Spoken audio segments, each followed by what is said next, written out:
So, River, before we start, I've just got one question for you. How tired are you, mate, from the days just gone? Man, I'm pretty exhausted. Yeah, it was a long day, lots of Long amazing day. conversations, Yeah, and man, a lot of walking. a lot of walking too. Despite being a small show. Yeah, it was a lot. Yeah, you're right. It was actually a lot smaller than I was expecting. To be honest, yeah, we were definitely kind of moving around quickly, weren't we? But yeah, I certainly slept well. The night that we got back. So, but yeah, I was curious, Absolutely, man. So, absolutely. yeah, yeah. So, for everybody listening, yeah. So, to provide a little bit of context, sorry, for this episode. So, River and I, we attended the London Climate Technology Show a couple of days just gone, and it was a really great opportunity for us to essentially just immerse ourselves in the space a little bit, kind of understand a little bit more and see all of these amazing technologies and innovative solutions that a lot of these companies were presenting.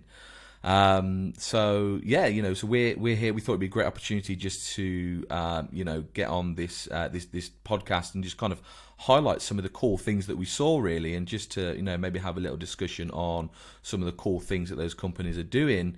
And yeah, because I know from my perspective, River, I'm not sure about you, but there was a lot of things that I saw that first of all, that I wasn't necessarily anticipating. I think there was a lot of companies that were, a lot of them were kind of doing the same or similar things.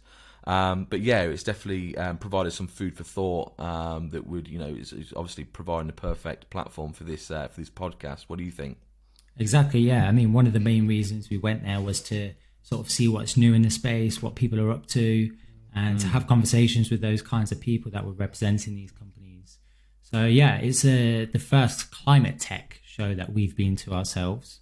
And we learned so many new things. So yeah, it was absolutely fantastic And time. let's not forget, the fact that we had an opportunity to get dressed and get out of the house, which is also a Oh nice yeah, bonus. Yeah. that's always a win. We've not done that for so long. So No, no, and obviously we're a good few hours outside of London, so it was it was an early start. It was kind of seeing the sunrise as I made my way to your place, so we could hit the road. But yeah, it was a good time nonetheless, and obviously we took a lot away from it as well.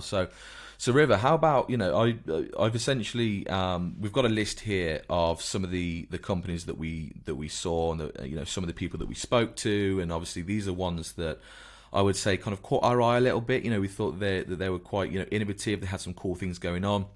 And essentially, what do you think? I think we should just maybe go through. We've got a list of 5 companies here. I think we just kind of go from the top and just maybe start there and just kind of talk a little bit about what they each individually do. Right? How does that sound?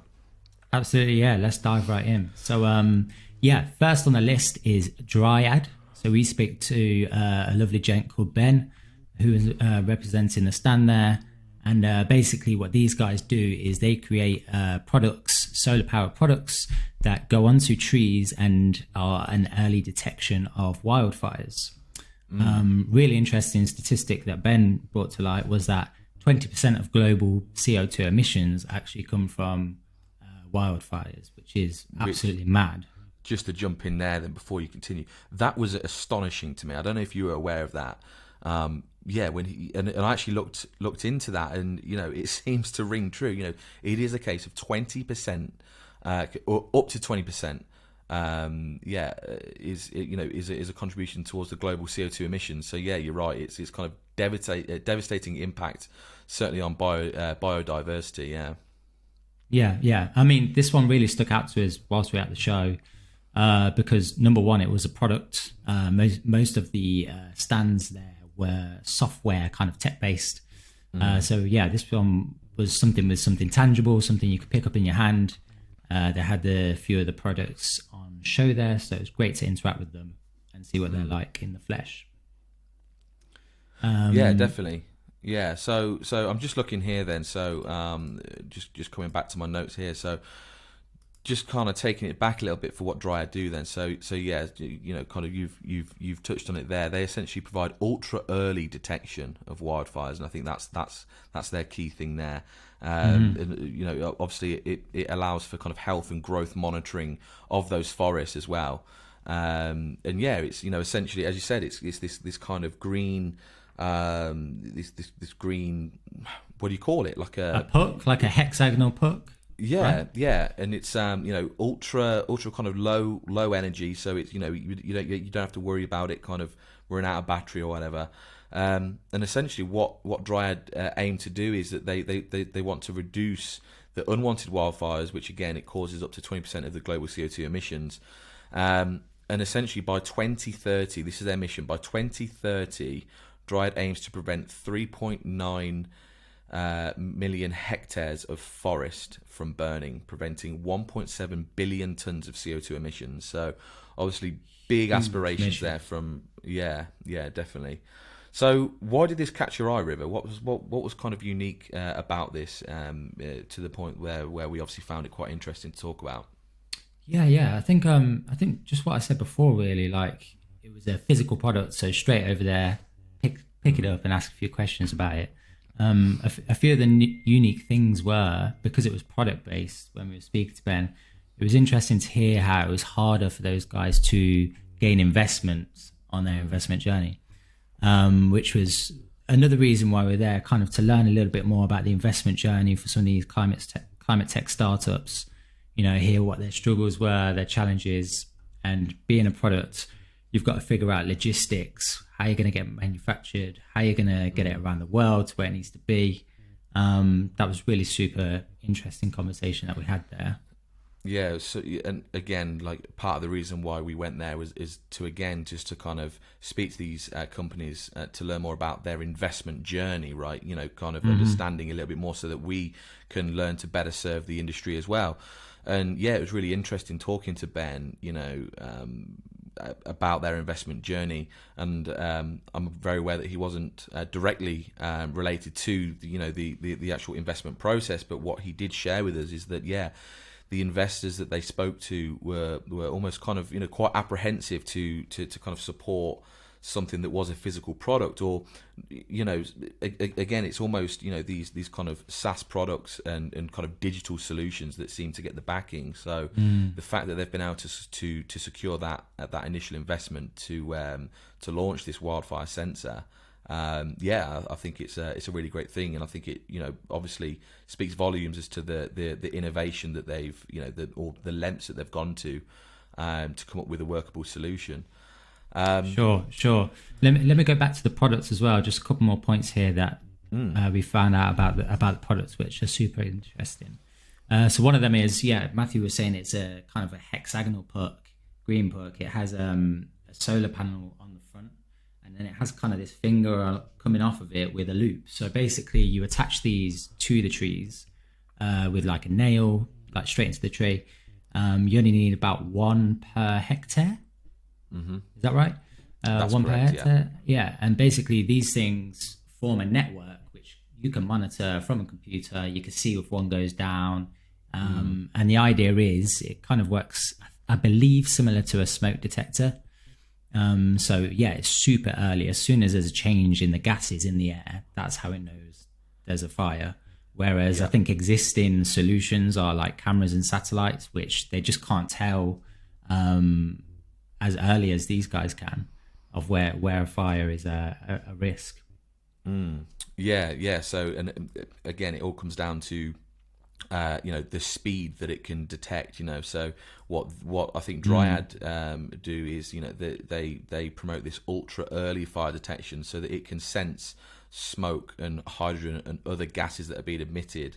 From the point of where it's a smouldering rather than an open fire, and then obviously from there that's where it comes to spreading. So it's really cool that again it's a preventative measure, kind of detecting it super early before any of those CO2 contributions have even hit the atmosphere, which is really great to see. And like you said, it kind of creates this network that is, all kind of maintained. You can monitor it, through this software platform. Yeah, it looks really, really innovative. I'm just looking at their website now. So it's actually through Silvernet, they call it, which is the complete solution. Yeah, and it comprises of the sensors that we've discussed. Obviously, an open standards network that they kind of combine that with to then again kind of create those analytics and those alert systems. So yeah, really cool stuff there from Dryad. Yeah. So any other last thoughts there before we move on to the second one, River? Really minor, but just in terms of where they are in their journey. So these things are out there in the world, actively being used right now, to my understanding. And I believe they have just received funding to basically produce a lot more and do more good and get them on their mission to preventing 1.7 billion tons of CO2 emissions. So fantastic. Yeah, and just a heads up for those listeners as well, we're going to be putting all of these links into the show notes as well. So if anyone's interested and wants to kind of dive in a little bit more, you can go ahead and click on those links and you can read more about these companies that we're discussing. So, okay, cool. So moving on to number 2 then. So number 2 is Carbonate. Now this is a really cool company here that we had the privilege to talk to the guys. I think it was Vladimir and Selena, was it, that we spoke to there for Carbonate? Yes, it was. Yeah. So essentially, what Carbonate do is Carbonate are a circular impact company, and what they do, they convert carbon emissions and industry residues into essentially sustainable value streams, they call it. So I'm just reading here. So as a global leader in carbon capture, utilization and storage, Carbonate specializes in mineralization. So through accelerated carbonation technology, Carbonate captures CO2 directly from the source to treat industrial residues and manufacture essentially new, reusable materials. So the captured carbon is essentially permanently locked in this what do you call it? It's a container. Yeah. So, and it can help to create these innovative products that we'll talk about in a minute. That's essentially carbon negative alternative to lightweight aggregate and stuff like that. So what they call it it's CO2 maintainer, as they call it. I don't know. It reads better than it's said, but it's a CO2 container, and it's the realization of the technology as a compact modular solution. And essentially what it is, it's a container that sits on a company's site, and it does just that. It essentially captures that carbon before it's hit the atmosphere, and what it does is it creates essentially 2 products are the products that they mentioned, wasn't it, River? Do you want to just kind of touch on those two products that we at least had the ability to kind of view and talk about a little bit? Yeah, so when we went to their stand, they had 3 different products on show.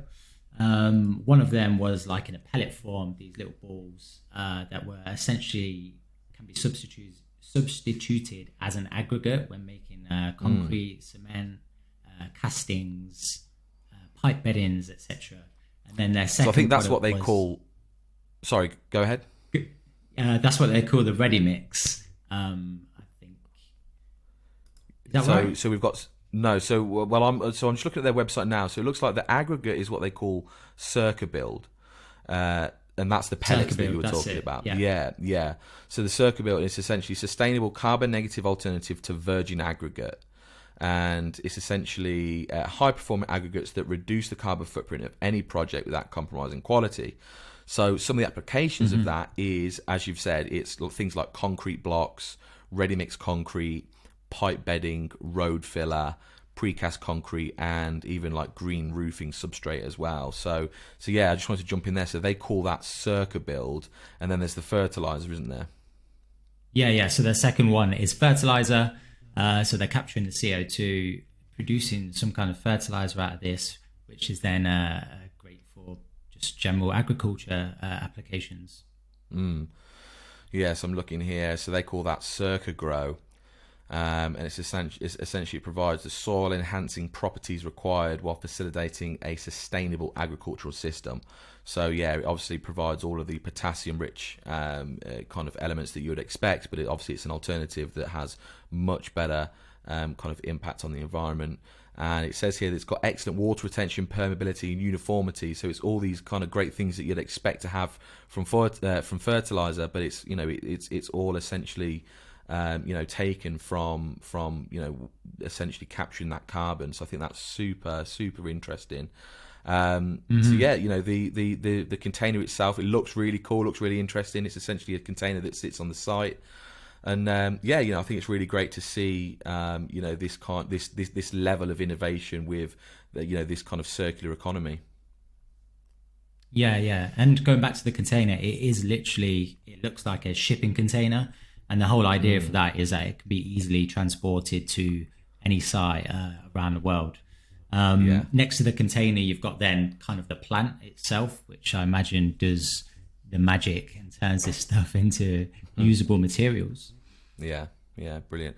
So, and I remember when we're speaking to Celine, she said that they actually there's one that's actively out in the wild at the minute, but obviously that they've got big plans to kind of have that kind of global scale. So yeah, really innovative stuff there. And obviously, it sounds like if this is kind of valued and taken up from companies like that are producing that kind of level of carbon and are able to kind of capture that at the source, you can only imagine the impact that can have if it was kind of scaled, kind of globally. Yeah. I imagine it makes any construction project essentially a greener project at the end of the day. So that can only really be a good thing. Absolutely, yeah. So good stuff there from the guys at Carbon8. So number 3, moving on, we've got Emesis. So Emesis, really cool company. I think we spoke to these guys early in the morning, if I recall. And essentially what Emesis do is they deliver a suite of innovative energy reduction and efficiency solutions. And essentially, so that includes their globally patented award-winning Coolnomics solution. So we can talk about that. So the Coolnomics solution is essentially their air conditioning unit. And yeah, so that was really cool that we can talk about. But they also spoke to us about their gas optimizer, didn't they? Yes, they did. Yeah. So there's the two main products. I think one of them is aimed at anything to do with refrigeration, or air conditioning. You've got your air conditioning, refrigerating, just cooling in general. And then the second one is gas. So optimization of fuel and improving combustion efficiency. So yeah. Fantastic. So yeah, it looks like so it says here actually that they've just launched the gas fuel optimizer. They launched it at the show. So yeah, it was really a cool opportunity to kind of see that in action then. So we spoke to a guy called we were speaking from to a guy called Sean from Emesis, and he was telling us all about kind of the main product in general was the main focus, the one for air conditioning and refrigeration. What was super interesting was when they are partnering with these companies, they are able to run calculations to kind of project and estimate what the savings will be on an energy level, and also how that transpires into financials too. So a really easy sell, and they've done a lot of collaborations and partnerships in getting these products out into the world with some quite big names, haven't they? Yeah, definitely. I think that they actually said that it's been taken up by the NHS as well. I know that there's a lot of they've got a lot of activity kind of overseas as well. So yeah, it's really cool to kind of see that this technology is being taken up in the way it is. I mean, it sells itself really. It's essentially reducing the energy required. So obviously for the Coolnomics that's used for things like air conditioning and refrigeration. It's essentially just energy saving. They claim that you can kind of reduce up to 40% of the electricity used. Obviously, that results in reduced carbon emissions. As you said, that they can actually predict and kind of look at kind of crunch those numbers and are able to accurately kind of estimate what that return on investment is going to look like. So really kind of interesting stuff there. And then just moving on to let me see if I can find it. So I'm looking for the gas optimizer, and essentially what that does is, and again, this is kind of from memory, but it essentially, I think it works at reduces the energy consumption, but it essentially changes the point at which The oxygen is combustible. So essentially just, ultimately making it, kind of way more efficient. So let me just see if I can find a piece here so that makes a little bit more sense to those listening. So it says here, the Amisis gas fuel optimizer is a proven way to reduce industrial, commercial and residential fuel costs.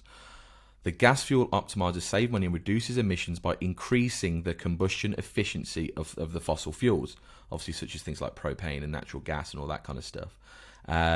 So yeah, really kind of cool stuff there. It's actually, it's quite simple in what it's trying to do, but obviously the benefits there that they offer, just by simply being able to optimize this kind of technology, and obviously the energy used is obviously, it sells itself, as I say. It's always good to see, isn't it? Absolutely, yeah. Especially in the current climate of energy costs and just incentives for companies to become greener and using less energy, lessen their impact on the world. Yeah, absolutely, definitely very relevant. Okay, good stuff. So let's move on to number 4 then. So number 4 was My Global Home, and I know that you're quite interested in talking about this, crazy kind of pod that they had on their stand, right? Yeah, of course. So straight away, I think that everyone they spoke to on the stand was attracted and captured by this pod that they had on their stand. This thing looked like kind of a squashed sphere. It's all white and it's pretty big, like you could fit a person in there. So yeah, straight away headed over, and basically it transpired that this is a sensory environment kind of isolation pod. Which we got speaking to Jonathan, who was on the stand there, and he was explaining that the founder of the company, this was the original kind of products that they come up with.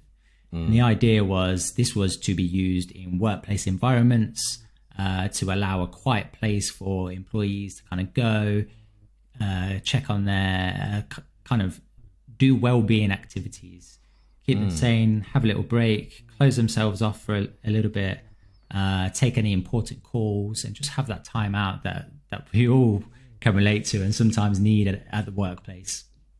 Yeah, absolutely. So that's basically the origin of what they do now. So would you like to go ahead and tell them where they're at now?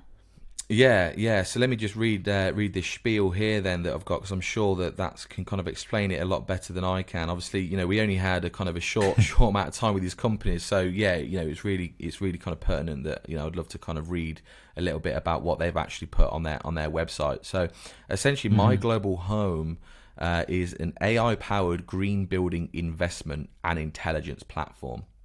So what it does is essentially it helps people and organizations invest in the design and the construction of these green buildings that are essentially environmentally responsible. They're obviously profitable, which is obviously a key thing, and they're essentially healthy places to live and work. So kind of talking more on that pod, the kind of the initial use case of having that kind of wellness kind of space for you to kind of take care of your mental health or focus on work. It's essentially providing that initial concept and coming up with these solutions of essentially this green tech based kind of AI powered building that can essentially, first of all, it can optimize the energy usage, so it saves up to 30%.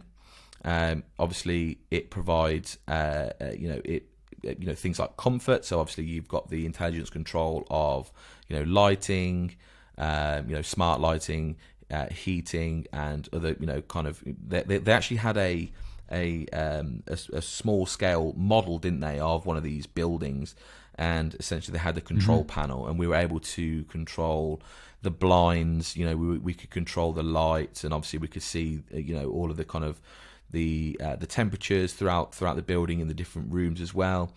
But I think what's really key is airflow and air quality too. Absolutely, yeah, 100%. So it's the health benefits of it, that essentially this system can measure and maintain air quality all year round. So obviously people that live with allergies, or again just in the current climate of we're still coming off the kind of the back end of COVID. Everybody's kind of conscious about making sure that they're breathing in clean air, and again from our industry as well, just having clean air is obviously always a good thing. So this enables that to happen as well. So yeah, really cool, innovative solution. Jonathan, the guy that we spoke to, really cool. He was able to kind of offer us a good bit of insight as to what they do. And again, yeah, just kind of looking, being able to interact with that small scale building as well was really cool, wasn't it? Yeah, yeah. And just to bridge the gap of what I was saying before, so we originally went there to see this pod, but what ended up happening was they took the concept of the pod, making it a safe place to be, customizing air quality, lighting, and just being able to control all the sensory kind of things in that environment to transferring that into homes. So now they're doing that in properties.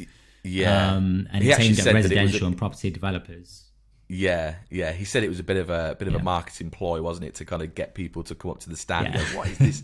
What's this cyberpunk kind of futuristic It pod worked. here that we're looking at?" And it worked. And yeah, so yes, you're right. It was kind of taking that initial concept and finding a way to work, to make it work for residential and kind of property developers as well, so that they can essentially provide a new greener class of homes. Which is obviously really important now. Obviously, given the government initiative of kind of having homes from 2025 to 2030. Sorry, homes needing to reach that higher standard of the EPC certification. Which again was kind of really interesting to see, and there was a lot of companies talking about that. Things like landlords won't even be able to lease out their homes if they're not, I think it was a level C or above by 2025. And I think that's going to be going up to level B and even A by the year 2030. So you can see that this kind of really innovative, kind of home solutions that can, make these homes more green and energy efficient.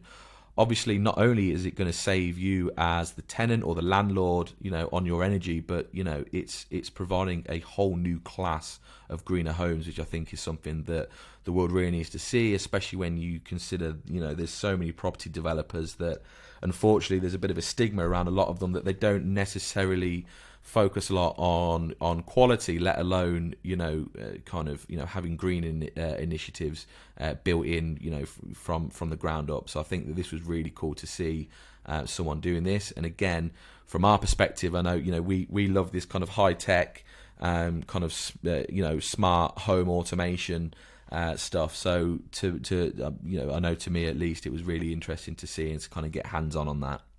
Yeah, yeah, it was super interesting. You always assume that these comfort kind of home automation things are like a luxury and maybe a little bit worse for the world. But the fact that they can be monitored and actually like optimize the energy of a space is quite the opposite actually to that initial thought that I had. So yeah, super interesting. Definitely. All right then, River, number 5. Do you want to take us home, bro? Number 5. Hypergen. So we spoke with Dr. Nicholas Schultz, and basically Hypergen is a powertrain experience that isn't a compromise between performance or the environment. So I've got some notes here. So they're currently based in Rossley Park Estate, UK, and they were formed September 2019. So basically, when we were speaking to Nicholas, he was saying how they've spent the last 2 to 3 years basically developing these micro turbines that would allow for an easy transition into alternative fuels, like such as hydrogen, moving away from fossil fuels. Basically providing a platform for alternative liquid and gas fuels to grow with, particularly in scenarios not currently covered by electric powertrains. So that's a sentence just there to sum it up. Yeah, no, I think companies like this is, it's really important that these companies exist, and they're essentially doing a lot of the hard work in that research and development, focusing on how we can upgrade existing technology, like the micro turbine technologies, and find way that we can make improvements on things like compression and combustion and all that kind of stuff. That's essentially just going to speed up that process, right? I think that essentially what this company aims to do is really just to accelerate that transition away from fossil fuels and provide a realistic, kind of suitable alternative. And so Dr. Nicholas Schultz, he has a degree and a doctorate in chemical engineering, so he's clearly the man for the job. really nice guy, and it was great to see, he had some of that, some kind of parts of micro turbines and stuff like that, and it was really great to hear his thoughts on, how we can, speed up that process and move away from fossil fuels. So yeah, it was really, really interesting to see. Essentially on his desk, he had a variety of steel products, wasn't it? It was obviously essentially his Mark 1 product, and I know that he's received that initial funding to kind of get to where he is. Essentially, it seemed to be a proof of concept. I'm not sure, what the the overall vision for the funding that he received was, but it seemed to be a bit of a proof of concept. And then essentially it appeared to be, the next steps is to kind of get out into the world within the next year or so, once the product is fully refined, where hopefully they'll be, seeking further investment as well. So yeah, really great stuff to see there from Hypergen. Their website's quite kind of bare bones at the minute. I think, again, they've been focusing all their efforts on that R&D. So I think that once they've got a kind of a suitable kind of proof of concept ready, that they're ready for them to kind of hit the market with, I'm sure that we'll be hearing a lot more from the guys at Hypergen to kind of see a lot more about the great stuff that they're doing and how that can be applied to kind of everyday things that we kind of see in use today. Exactly, yeah. We connected on LinkedIn with Nicholas, and he actually did a post which was actually summarized perfectly what they did. So I just wanted to go ahead and put that out there. Basically, Hypergen, we are developing a fuel flexible microturbine power system that can replace diesel generators, easing the transition to renewable sources. Our systems can run with liquid fuels like diesel or gas fuel like hydrogen without changing the generator equipment. So yeah, super interesting. And yeah, allows us to transition when the time's right. There you go. So straight from the horse's mouth. So yeah, so I'm sure that we've butchered a lot of the what these companies do. Their kind of perfect pitch. But again, just to highlight, guys, we walked around the London Olympia. It was an opportunity for us to connect with these people.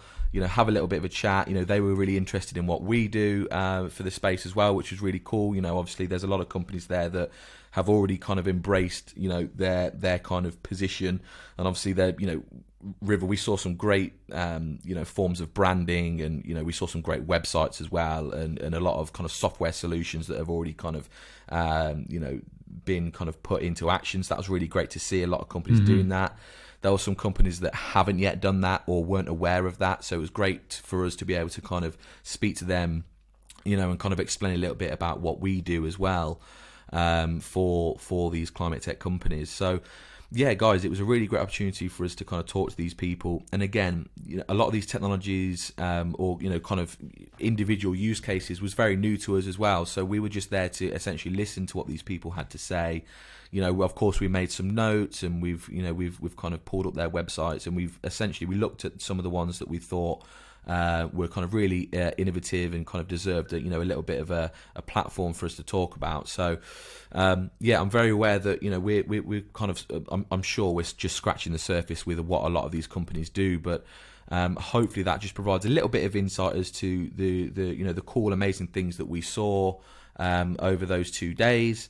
And yeah, it was really great to see. And again, River, I think above all else, it was just great to be in a room with a lot of like-minded folks, just seeing that mission just kind of play out before our very eyes, and see that everybody's got a role to play in combating the climate crisis, ourselves included. So yeah, have you got any kind of closing thoughts before we head on out of here? Yeah, go to climate tech shows or climate shows in general, like mix with your people, your tribe, people all coming together to work towards the same thing. Learn from them, meet them, investors, startups, founders, people that are representing these companies. Everyone's so forthcoming with advice, with telling you what they're doing, so much enthusiasm and passion around one central thing, making the planet a better place. So yeah, just go out there, get talking with people, and you'll make some great connections. Absolutely, yeah. It's a strong philosophy that we believe in. It's what we put on our website, and it's that all great things in life start with a conversation. And I think just being able to be afforded the opportunity to do that is really great for everybody. It's great for the climate tech space, and it's great ultimately for the world as a whole. So River, thank you very much for joining. It's been as always great to talk to you, and let's take it home, and I'll see you in the next one. Great to get together, man. Thank you, man. Bye bye. Yep. See you then. Bye.